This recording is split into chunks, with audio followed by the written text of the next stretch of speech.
Kuatkan tekad, kuatkan hati. Negeri ini memanggilmu kawan.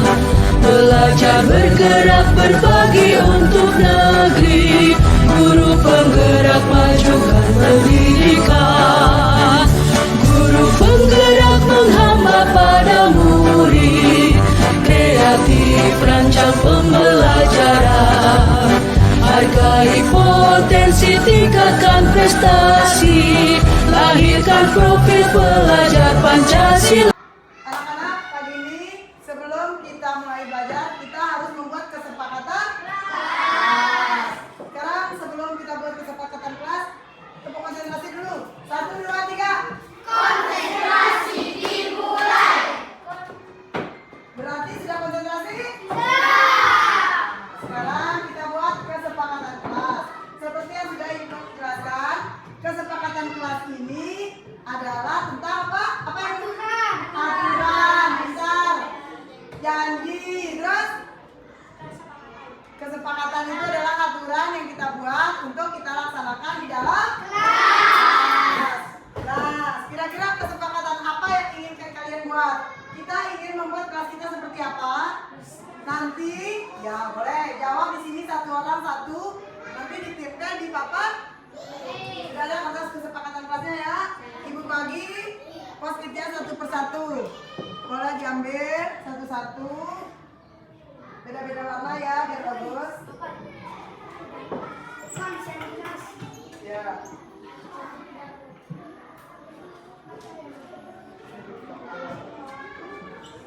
Hah? Boleh, apa saja kalian boleh tulis. Ya, nanti tulis di sini boleh. Satu kertas satu ya. Jadi satu orang satu saja.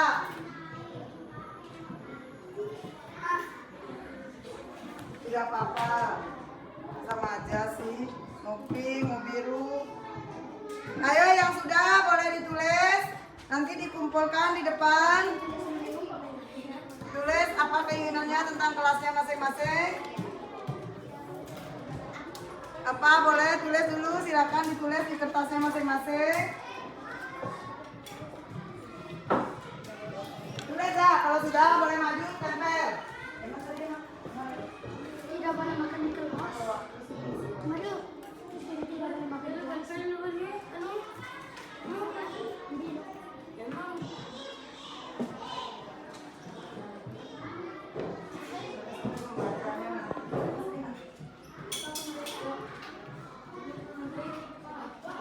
Yang sudah boleh ditulis, boleh dikumpul, boleh ditempel di papan, boleh ditempel di kertasnya. Ayo tempel, kita sudah. Satu aja, satu kertas. Ayo, ayo biar cepat nanti bisa dibaca sama temannya. Ayo sudah ada Dewi, ya Dewi sudah ditempelkan. Salah.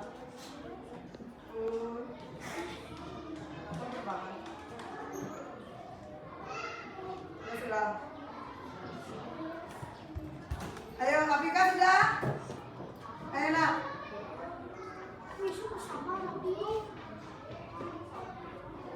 Tulis, ayo Farid, ditempel. Ya, bentar. Ya, tempel. Gak apa-apa, bagaimana saja. Ya, iya, pintar. Kita akan membuat kelas kita seperti apa. Ayo, tempel dulu.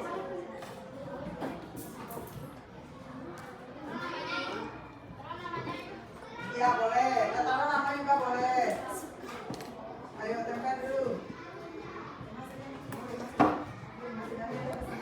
Ya, tulis ya. Papan. Tempel dah. Ya, apa-apa dah. Tulis. Apa-apa. Nanti kan diambil satu. Ayo, ditempel di mana-mana saja boleh. Ya. Oke.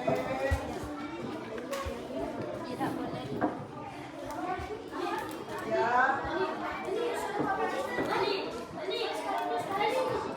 Nggak apa-apa.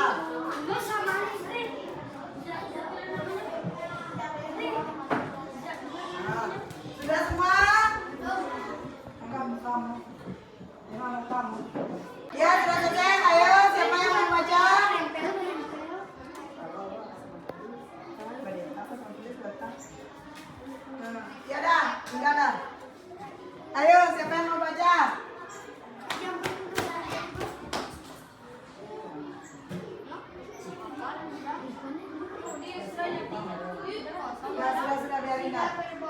Sudah. Siapa yang mau baca? Vika? Vika baca Vika. Ayo Vika. Vika. Gantian nanti sama Mario, ayo cepat. Enak sih dulu. Kesepakatan kelas, saya bacakan apa yang diadukan temannya. Tidak boleh berkata kotor. Terus tidak boleh makan di kelas. Tidak boleh ngomong kasar. Iya, tidak boleh berbohong. Lanjut. Ya, Mario. Itu tadi sudah dengar. Tidak boleh berbohong, tidak boleh mengejek teman. Ya. Boleh mencela nama orang tua. Ya. Kesepakatan Tidak boleh berkelahi. Tidak boleh berbohong. Nah, tadi. Tidak boleh memukul teman. Ya. Tidak boleh ribut di kelas. Ya, tadi itu. Jadi kesepakatan kelas kita sebelum kita belajar dan pada saat kita belajar adalah apa yang pertama? Tidak boleh. Tidak boleh. Ya, datang tepat. Yang kedua harus bersikap saling menghormati. Iya, saling menghormati. Terus tidak boleh mengganggu teman, tidak boleh mengejek. Terus tidak boleh membawa makanan. Kalau ada yang berbicara harus didengarkan. Guru menjelaskan. Yang keempat. Ya. Assalamualaikum warahmatullahi wabarakatuh. Pertama-tama saya mengucapkan terima kasih kepada teman-teman yang sudah meluangkan waktu untuk mengikuti penyampaian materi saya tentang diseminasi budaya positif. Ini saya sampaikan dari modul saya, modul 1.4 di Guru Penggerak. Dalam modul ini yang kita bahas adalah budaya positif yang bisa diterapkan di sekolah. Saya sudah membuat PPT-nya agar lebih mudah kita pahami semua. Ini pembahasan saya. Jadi konsep utama pada modul 1.4 adalah budaya positif, yaitu tentang perubahan paradigma belajar, disiplin positif, yang ketiga motivasi perilaku manusia, yang keempat kebutuhan dasar, yang kelima posisi kontrol kita sebagai guru, yang keenam keyakinan kelas, dan yang terakhir segitiga restitusi. Kita akan membahas satu persatu dari modul ini. Yang pertama, paradigma perubahan belajar. Yang pertama kita bahas paradigma. Di sini ada perubahan paradigma. Kegiatan berupa kegiatan kepala tangan. Jadi ada A dan B. Misalnya Ibu Jam dengan Ibu Sul beradu mengepalkan tangan. Kita membuat kertas, benda apa saja yang ingin dituliskan di dalam kepala tangannya. Misalnya Ibu Jam dan Ibu Sul menulis benda apa yang ada dan digenggam. Nanti Ibu Sul bisa berusaha bagaimana caranya membuka. Usaha dari Ibu Sul untuk membuka genggaman tangan yang Ibu Jam buat. Apakah itu akan bisa dibuka oleh Ibu Sul atau Ibu Jam akan mempertahankan apa yang menjadi sudah ditulis dan apa yang menjadi keinginannya. Boleh silakan dicoba.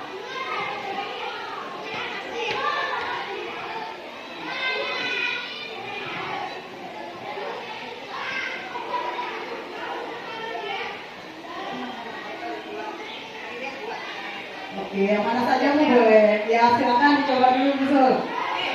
Ya, bisa tidak dibuka? Ya, keras ini kita.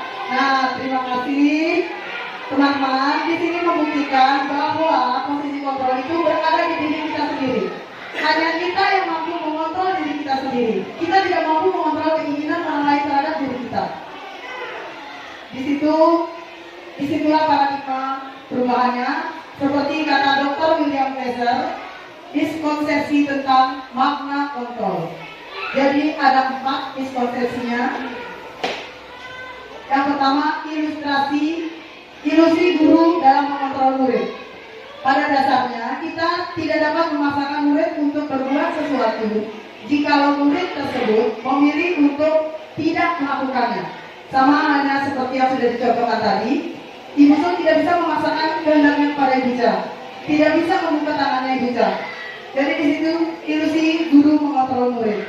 Yang kedua, ilusi bahwa semua penguatan positif, efektif dan bermanfaat.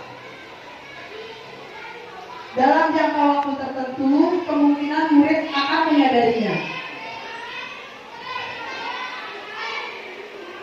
dan mencoba untuk menolak kunjungan kita atau menjadi tergantung pada pendapat kita sebagai guru.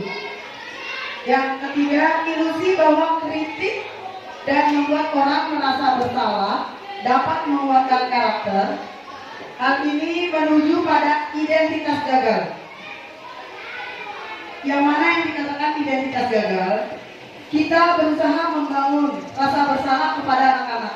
Secara tidak sadar kita membangun dengan berkata, di mana sih kamu? Kenapa sampai datang terlambat? Misalnya kepada murid yang datang terlambat. Kita membuat seolah-olah dia bersalah. Dan kita sebagai guru tidak pernah menyadari hal ini. Tidak pernah menyadari ternyata berada di posisi ini sangat ini posisi yang membuat anak benar-benar merasa bersalah dan dia merasa dirinya tidak akan bisa bangkit lagi. Perubahan stimulan paradigma stimulus respon, teori kontrol, teori pilihan, ada 5-6. Kita mencoba mengubah agar orang dapat berpandangan sama dengan kita. Jadi kita berusaha memahami agar pandangan orang itu atau murid sama dengan kita.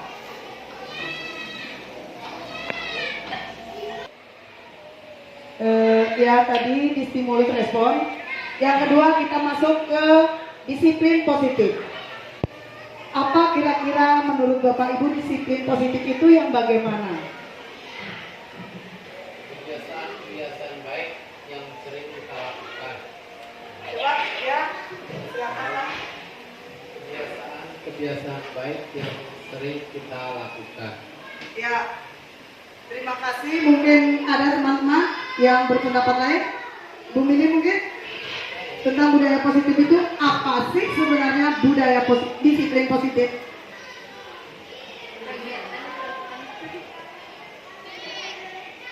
Kegiatan rutin yang sifatnya positif dan konsisten. Ya, terima kasih. Mungkin masih ada pendapat lain? Ya, disiplin positif.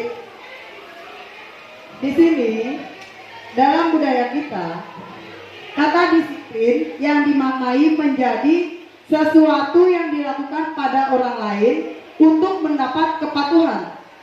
Kita cenderung menggabungkan kata disiplin dengan ketidaknyamanan.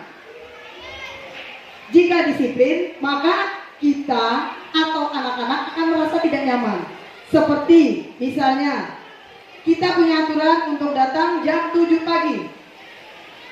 Di jam 7, anak-anak kadang-kadang mungkin ada yang datang terlambat, masih mengantuk, dan itu menyebabkan perasaan tidak nyaman buat mereka. Terkadang kita pun merasa tidak nyaman, apalagi terutama kita ibu-ibu.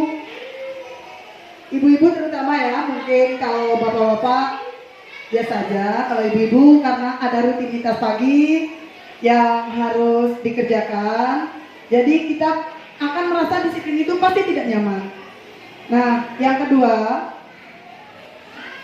sebagai pendidik, tujuan kita adalah menciptakan anak-anak yang memiliki disiplin diri sehingga mereka bisa berperilaku dengan mengacu pada nilai-nilai kebajikan universal dan memiliki motivasi intrinsik, bukan ekstrisik.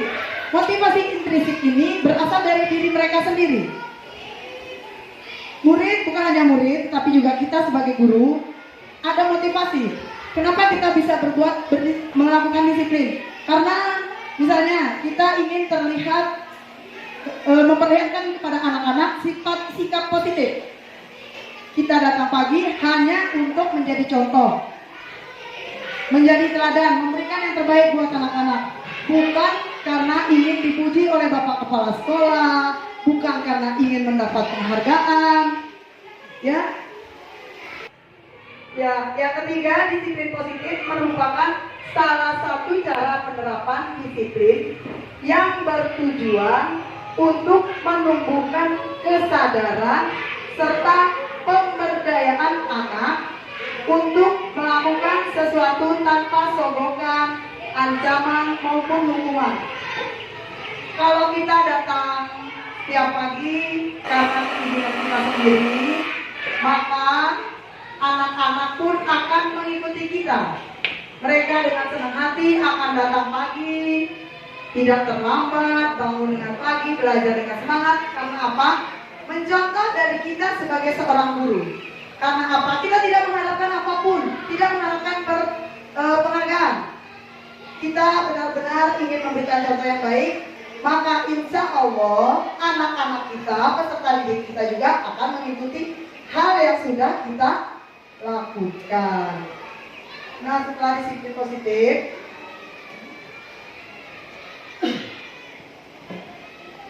disiplin positif ini kita anukan dari nilai-nilai kebajikan. Nah, di sini ada nilai kebajikan. Menurut Dr. William, pada teori kontrol tahun 1984, dengan mengaitkan nilai kebajikan yang diyakini seseorang, maka motivasi intrinsiknya dan terbangunnya hingga menggerakkan motivasi dari dalam untuk dapat mencapai tujuan yang diinginkan. Yang kedua, nilai kebajikan yang ingin dicapai oleh setiap anak Indonesia kita kenal dengan profil pelajar Pancasila. Sekarang kita sedang dalam Merdeka Belajar, Bapak Ibu ya. Jadi kita di dalam profil pelajar Pancasila ada 6. Apa saja kira-kira? Semuanya kita pasti tahu karena kita sudah melaksanakan. Yang pertama itu beriman dan bertakwa ya. Beriman dan bertakwa serta berakhlak mulia. Yang kedua ada mandiri. Yang ketiga bergotong royong, bernalar kritis, berkebinekaan global, dan yang terakhir kreatif. Nah, di sini kita sudah sampai di materi kita yang ketiga, motivasi perilaku kita sebagai manusia. Teori motivasi, ada motivasi eksternal. Di sini ada teori motivasi.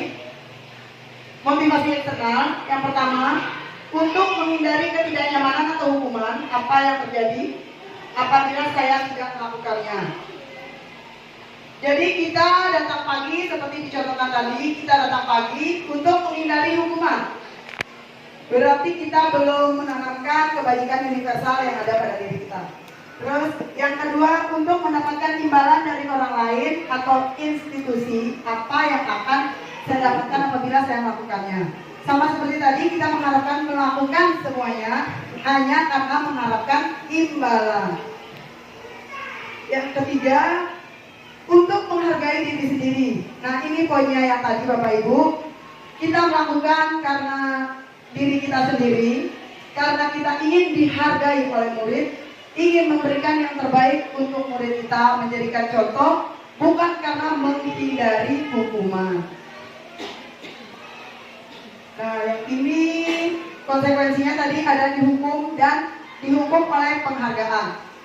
Kira-kira menurut Bapak Ibu, yang mana yang dikatakan dihukum oleh penghargaan. Kenapa kok kita dihukum? Padahal kita sudah mendapatkan penghargaan. Tapi kenapa kita dihukum? Kira-kira menurut pendapat Ibu? Misalnya kalau kita dikasih hadiah, kita bergantung dari hadiah yang diberikan. Misalnya kita kasih buku, kita melakukan sesuatu ketika ibu guru itu memberikan hadiah yang diberikan kepada siswa. Iya, itu tadi. Dihukum. Dihukum oleh penghargaan. Maksudnya kita sudah dikasih penghargaan. Tetapi setiap yang kita lakukan, kita ingin mendapatkan penghargaan. Bukan semata-mata karena ingin mengerjakan sesuatu. Misalnya mengerjakan PR. Kita positif dan negatifnya kita memberikan penghargaan kepada anak-anak ya Bapak Ibu. Kita memberi bintang seperti penilaian karakter.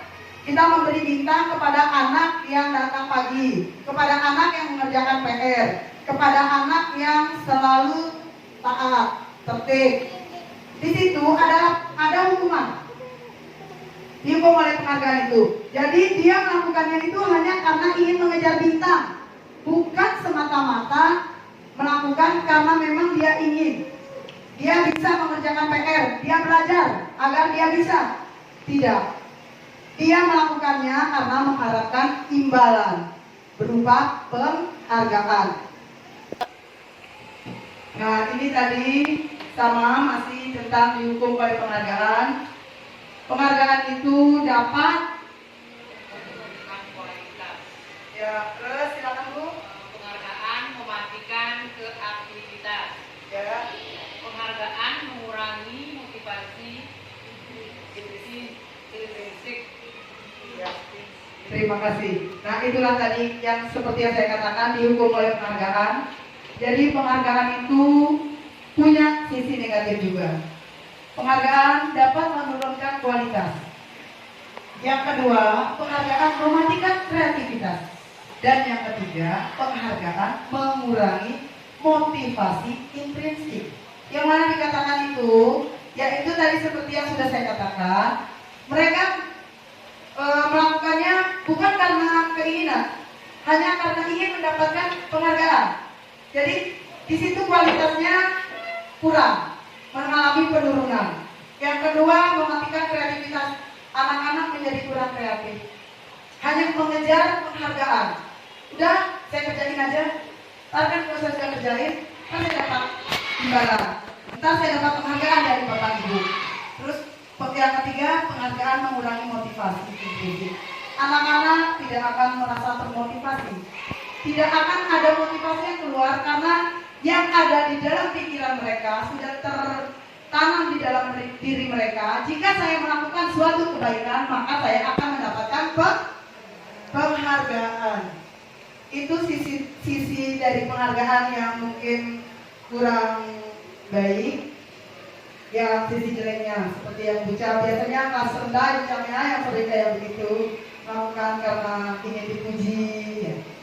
Terus, nah kalau yang ini ada bentuk program kebajikan. Bagaimana kita mengapresiasikan. Jadi pengakuan kita terhadap apa yang dilakukan oleh anak-anak bisa kita dengan beri pengakuan secara khusus. Jadi tidak perlu di depan teman-temannya memberikan dia penghargaan. Terus yang kedua, pengakuan secara pribadi. Yang ketiga, memberi pengakuan kepada semua murid. Jadi semua murid, baik itu yang bisa, yang tidak, semuanya bisa mendapat penghargaan. Kita memberikan penghargaannya secara bergantian. Beri pengakuan secara konsisten, yaitu selalu dia kita berikan penghargaan. Kalaupun dengan cara berganti. Yang ketiga, yang terakhir, fokus pada proses. Jadi kita lebih berfokus kepada proses. Ya, yang selanjutnya tugas perbedaan, hukuman dan konsekuensi. Nah, kita di sini membedakan yang mana yang termasuk hukuman dan yang mana kira-kira yang termasuk konsekuensi. Selama ini kita melakukan, kita tidak tahu apa yang kita lakukan, apakah itu termasuk hukuman, apakah itu termasuk konsekuensi. Karena, selama di guru penggerak ini, di sini saya belajar, ternyata hukuman dan konsekuensi itu beda. Jadi, sekarang misalnya ada contoh, kira-kira mencatat 100 kali di dalam buku kalimat, saya tidak akan terlambat lagi. Saya tidak akan terlambat lagi datang ke sekolah. Kira-kira itu termasuk hukuman atau konsekuensi? Anak, kan kita sering nih suruh anak-anak menulis karena kamu datang terlambat. Hukuman atau konsekuensi? Hukuman. Oke. Yang kedua, lari mengelilingi lapangan basket 2 kali karena terlambat hadir di sekolah. Hukuman. Oke. Yang ketiga, murid diminta untuk push up 15 kali karena tidak menggunakan masker ke sekolah. Hukuman. Semuanya udah hukuman nih, belum ada konsekuensi ya? Ya. Yang ketiga, mengganti kertas tugas teman yang telah dicoret-coret. Konsekuensi. Yang keempat, membersihkan tumpahan air di meja tulis karena tersenggol pada saat belajar. Konsekuensi. Yang selanjutnya, murid disuruh untuk mengenakan sepatu seharian di sekolah karena tidak menggunakan sepatu hitam. Maksudnya murid tidak menggunakan sepatu. Peraturan di sekolah kita harus menggunakan sepatu hitam, tapi karena dia datang dengan sepatu putih, dia tidak bisa menggunakan sepatu. Apakah ini hukuman atau konsekuensi? Hukuman atau konsekuensi? Hukuman atau konsekuensi? Hukuman? Konsekuensi? Bisa bingung? Hukuman. Ya, kita nanti bahas yang mana itu. Yang terakhir, lari mengelilingi lapangan basket 2 kali karena terlambat 10 menit untuk pelajaran PJOK. Hukuman. Nah, ini dia jawaban. Semuanya adalah hukuman, konsekuensi, hukuman, dan konsekuensi. Mengganti kertas itu adalah konsekuensi. Terus yang kedua, membersihkan tumpahan, konsekuensi. Murid disuruh untuk tidak mengenakan sepatu, hukuman. Lari mengelilingi lapangan basket adalah konsekuensi. Kalau begitu, yang mana dikatakan hukuman dan yang mana dikatakan konsekuensi? Kita lihat. Jadi hukuman itu adalah sesuatu yang terjadi secara sepihak. Kalau kemarin-kemarin saya mungkin sama ibu bapak ibu pasti bingung. Saya bingung mana membedakan yang mana konsekuensi dan mana hukuman. Dari sini kita belajar bersama-sama. Hukuman itu terjadi sesaat. Jadi pada spontan. Seperti tadi, karena dia datang, kita memberikan hukumannya spontan. Itu namanya hukuman. Kalau konsekuensi adalah kita sudah punya kesepakatan dan kesepakatan tersebut dilanggar atau tidak dipatuhi, maka kita akan memberikan konsekuensi pada anak. Seperti itu, sesuatu menyakitkan harus terjadi. Itu adalah hukuman, membuat anak merasa tersakiti baik fisik maupun mental dalam jangka waktu yang lama. Sedangkan konsekuensi waktunya pendek. Jadi konsekuensi karena anak-anak sudah siap. Dia sudah tahu jika saya berbuat ini maka saya akan mendapatkan konsekuensi ini. Berbeda dengan hukuman, misalnya dia sekarang datang terlambat, tidak mengikuti aturan, dia akan mendapat hukuman karena itu terjadi dengan spontan.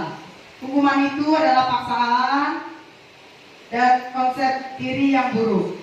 Anak belajar untuk menyembunyikan kesalahan karena takut dihukum. Jadi kita mendorong anak-anak untuk berbohong. Selanjutnya, nah kita sudah sampai di materi kebutuhan dasar manusia. Kira-kira apa saja kebutuhan dasar kita sebagai manusia? Dengan bertahan hidup. Keamanan, ya, Sandang, pangan, papan. Itu 3. Kita punya 5 kebutuhan dasar. Kesenangan. Ya, jadi ada 5 kebutuhan dasar kita sebagai manusia yang harus kita penuhi. Yang pertama, kebutuhan kita untuk bertahan hidup, termasuk fisiologis kita, kesehatan, rumah, makanan, dan kebutuhan logis